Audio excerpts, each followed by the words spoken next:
Welcome to the Imperiya Minecraft server. This video will help you get started and settle into the server. Before you begin, there are a few important things you need to know. First, this server is focused on diplomacy, politics, and war.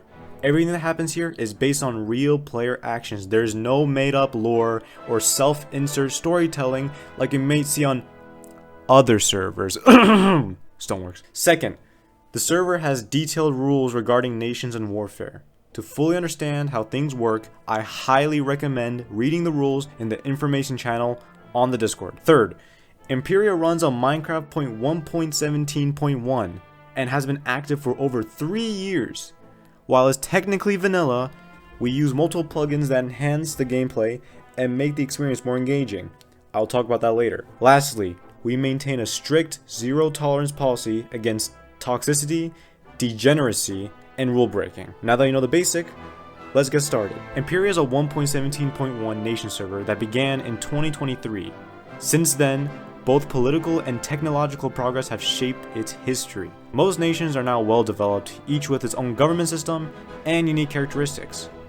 The server has 3 main plugins that you need to know about: Movecraft, Seasons, and Ranged Weapon Damage Increase. Movecraft allows players to build flying machines without needing redstone. This makes airships and other moving structures easy to create, adding a unique layer of strategy. Seasons sync Imperiya's weather with real life, meaning you'll experience seasonal changes like in reality. It also has gameplay effects like requiring more food during the winter. Ranged weapon damage increase boosts bow and crossbow damage to extreme levels, retexturing them into old firearms. This plugin makes wars more strategic and logistics focused, rather than grinding for netherite gear like in other servers. When you first join the Discord server, you'll see 2 categories. Administration category. This includes announcements, rules, and important information about the server. The information channel contains details such as server IP, Dynamap, and links to Imperiya's media accounts. Go subscribe. Sovereignty category. This section includes points of interest and join different countries, map history, recognized borders and territorial changes, server history, important historical events, and political decisions, how leaders handle diplomacy and foreign affairs. As a new player, you won't need to worry about politics right away. Your first step is simple. Copy the server IP, open Minecraft 1.17.1, and join. Congratulations, you're officially part of the Imperiya Minecraft server. In the next video segment, we'll go over how to create or join a nation. Congratulations, you're now officially part of the Imperiya Minecraft server. Now it's time to decide what to do next. You have 2 main choices: create your own nation or join an existing nation. Creating a nation. If you want to start your own nation, follow these steps. Step 1. Step on the pressure plate at spawn. This will teleport you to an unclaimed region of the map where you can begin building your settlement. Step 2. Establish your settlement. Before making it official, build up your area. Make it look somewhat developed. A pile of dirt won't cut it. Step 3. Submit a request to create a nation. Use a ticket bot in Discord or DM the server owner. Step 4. Follow these requirements for a nation. A Minecraft banner. This will act as your flag and your emblem. Make sure it's a Minecraft banner. A realistic name. Don't name your country after a real world nation or call yourself an empire even though you have no colonies. And lastly, at least 3 players to form your nation. After a short wait, your faction will be created and you'll be able to claim land, but be warned. Being a new nation means you'll be a prime target for influence and manipulation by stronger nations.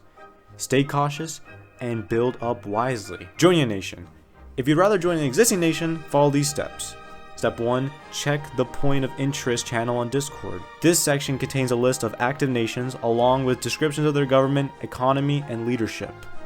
Step 2. Choose a nation that fits you. Make sure the nation is active and operates in your time zone so you're not alone while playing. Step 3. Join their Discord and apply. Contact the nation's leadership and express your interest in joining. And then step 4, get an occupation. Most nations have jobs or roles for new players. Ask what you can do to contribute. Once you've gone through their joining progress, congratulations, you're now officially part of a nation. What's next? Now that you're in a nation, whether as a leader or a citizen, it's time to develop and grow. In the next segment, we'll cover how to build up your nation, expand your influence, and navigate the political landscape of Imperiya. Look at you. You either created your own nation or officially join an existing one. Now it's time to develop and grow your nation into a true power. Step 1. Establishing your government. If you founded a nation, you must immediately focus on government, military, and infrastructure. Waiting too long will leave you vulnerable to foreign powers looking to dominate you. Ayo. Fortunately, new nations have 1 week immunity for war, giving you time to settle your land. The first thing you need is a government. Follow these steps. Create a Discord server. This will be your main platform for organizing your nation, assigning roles, and communicating with your citizens. Step 2. Assign roles wisely. Trust is everything. Giving power to the wrong people means they could sell your nation out to a foreign enemy. Step 3. Choose your government type. Now you can choose democracy, where citizens vote for leaders. Great for fairness, bad for stability. Coups and internal disputes are common. Dictatorship, full control of your nation. Great for stability, bad for morale. People may rebel. Step 4. Decide your economic system. Now there are 2 main systems that you can choose in the server.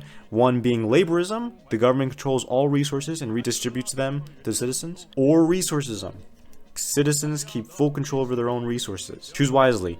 Laborist and resource nations don't get along, and your economic system will shape foreign relations. Once you have a functional government, it's time to grow your population. A strong nation needs an active player base. If your country has few active players, it will struggle to attract new members.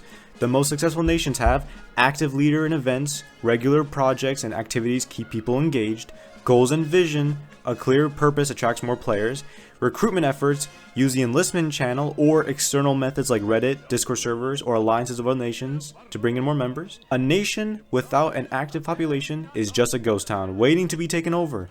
Building a thriving community and you'll secure your nation's future. Step 3. Building an industry. Without industry, your nation is just free land for the great powers. You must produce and mass manufacture resources to sustain your people and to trade with other nations. To create a stable economy, focus on mass production, food production, use villagers, potato farms, and also metals smelters to ensure your citizens don't starve. Resource extraction, mining, logging, and farming for trading goods. Manufacturing, producing weapons, armor, and goods for export. A strong economy gives you leverage in diplomacy and war. The more goods you produce, the more you can trade for rare resources and form valuable alliances. Step 4. Creating a military. Your nation will not be taken seriously without a proper military. Without an army, you're just waiting to be invaded.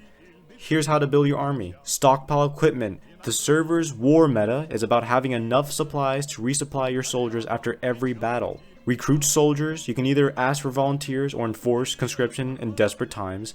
Train your army. Untrained soldiers are useless in war. Assign a loyal, competent general to lead and organize your troops. Lastly, conduct war games.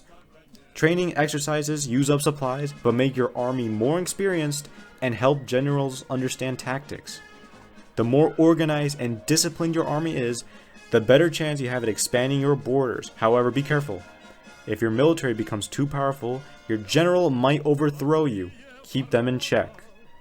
Now that your nation has a government and population, economy, and military, you're ready for war. In the next segment, we'll discuss how war works, strategies, and how to dominate the battlefield. You now have a strong and powerful nation, but power alone isn't enough. Great nations expand their influence, culture, and dominance across Imperiya. Now let's talk about how war works. Declaring war.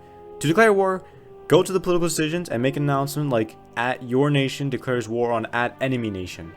However, war is not always necessary. War can make or break your nation. It can bring glory and expansion, or destruction and collapse. Many of the long-lasting nations avoid war unless absolutely necessary. A stable, active nation with a strong culture and community is already a success. War always leads to debt, destruction, and casualties on both sides. Before committing, think strategically. Is war necessary for your goals?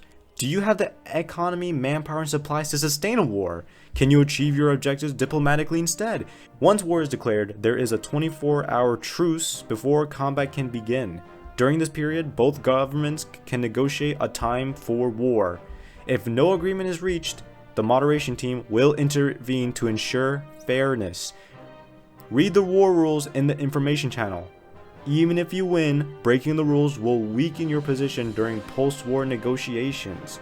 During this troop, focus on organizing your troops, assign leadership, formations, battle strategies, boosting morale. Motivated soldiers fight better, keep them informed and prepared. Logistic and supplies, make sure your army has enough food, armor, and weapons. And lastly, studying the enemy. Never underestimate your opponent. Plan for every possibility. Fighting the war. Once the truce ends, combat begins. Your objective is simple. Capture the enemy's capital and warp to force a surrender. To maximize your chances of victory, ensure your soldiers have enough supplies. Starving, under-equipped soldiers are useless in battle. Generals must monitor troop movements on Dynamap. Always be aware of enemy positions and your own positions. Execute well-planned strategies. Don't just rush in. Think ahead and adapt. War is not just about fighting, it's about strategy, logistics, and endurance. The nation that plans better, manages resources wisely, and stays organized will win the war. Once a side wins or surrenders, both nations are brought to the negotiation tables. The winning side will present its demands, and the losing side can counter. Nations cannot be fully annexed, but the victor can demand military disarmament, territorial concessions, occupation, and war reparation. The moderation team oversees negotiation to ensure fairness and enforce war rules. That's it! You now understand how Imperiya works, from starting a nation to waging war. The rest is up to you. Will you build a peaceful empire, forge alliances, lead armies to victories? Your actions will shape the server forever. Thank you for watching. Now go and make history.